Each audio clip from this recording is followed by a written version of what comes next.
In Assam's Kachar district, the death of 35-year-old Nirmal Roy in the Sadir Khal area near the Indo-Bangladesh border has triggered massive protests and public outrage. Locals allege that Roy was brutally assaulted by border security force personnel during a late-night operation. According to reports, BSF personnel brought Nirmal to Katigora MG Model Hospital around 10 p.m. on Friday in a severely injured condition. He was later referred to Silchar Medical College and Hospital, where he succumbed to his injuries on Saturday. Villagers claim that Roy was taken away without notifying his family and subjected to inhumane treatment in custody. Protests erupted soon after, with demonstrators gathering outside Katigora Police Station and Circle Office demanding strict action against those responsible within 24 hours.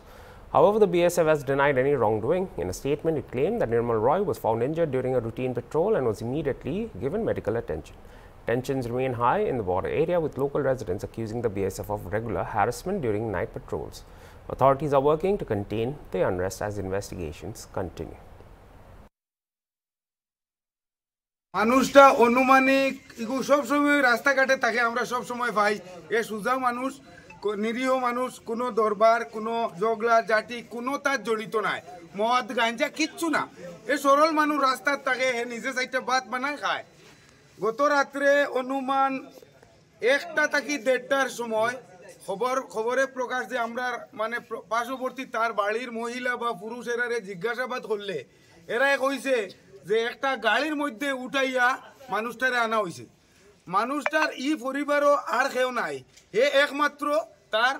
গরুর মাঝে একলা থাকে হে নিজে ভাগ করে নিজে খায় এর লাগিয়া তার খোঁজ খবর একটা সময় নেওয়া হয়েছে না সকালে উঠিয়া তখন খবর পাওয়া গেছে এটা ওখানে ফালাইল বিএসএফর গাড়িয়ে উঠাইয়া আনিয়া ফালাইছে আমরার ইকান ধারণা এই মানুষের কোনো দুশ্মন কোনো মানুষে মারবো এরকম কুচ্ছু এরকম মানুষটা নাই এই সমাজের কোনো দুঃখ থাকার কথা নাই এই মানুষের উপরে এগুর কোনো দুশ্মন নাই এটা আমরা 100% ভরসার সহিত হইয়ার বিএসএফের দ্বারা এই ঘটনাটা সংঘটিত হয়েছে এরপরে আপনারা দেখুন বর্ডার যেখানে ঘটনা হয়েছে এখান থেকে কমপক্ষে 1.5 থেকে 2 কিলোমিটার ভিতরে প্রতিদিন 11টার পরে বিএসএফের পেট্রোলিং ও পাবলিক সাধারণ পাবলিকের উপরে খালি হেনস্থা বিএসএফের এখানেও খালি কয়েকদিন পরে পরে তার কাটা হয় জালি কাটা স্মাগলিং এটা ধরা হয়েছে 50 মিটার পর বিএসএফ এরপরে জালি কাটা হয় তার কাটা হয় এখানে পেট্রোলিং না করিয়া কি 1.5-2 কিলোমিটার ভিতরে পিডব্লিউডি রাস্তার উপরে সাধারণ পাবলিকের উপরে কেউ যদি মাছ মারা কেউ একটা গরু আছে কেউ কিবা বাজার থেকে আইছে এরকম মানুষরে পাইলে প্রতিদিন হেনস্থা করা অশ্লীল ভাষায় গালাগালি করা মানুষে মানে হেনস্থ করা এটার শিকার আমরা প্রতিদিন আমরা এই চণ্ডীনগর প্রথম খণ্ড শহীদপুর দ্বিতীয় খণ্ড শহীদপুর প্রথম খণ্ড সব মানুষ এই সাইটের মানুষ আমরা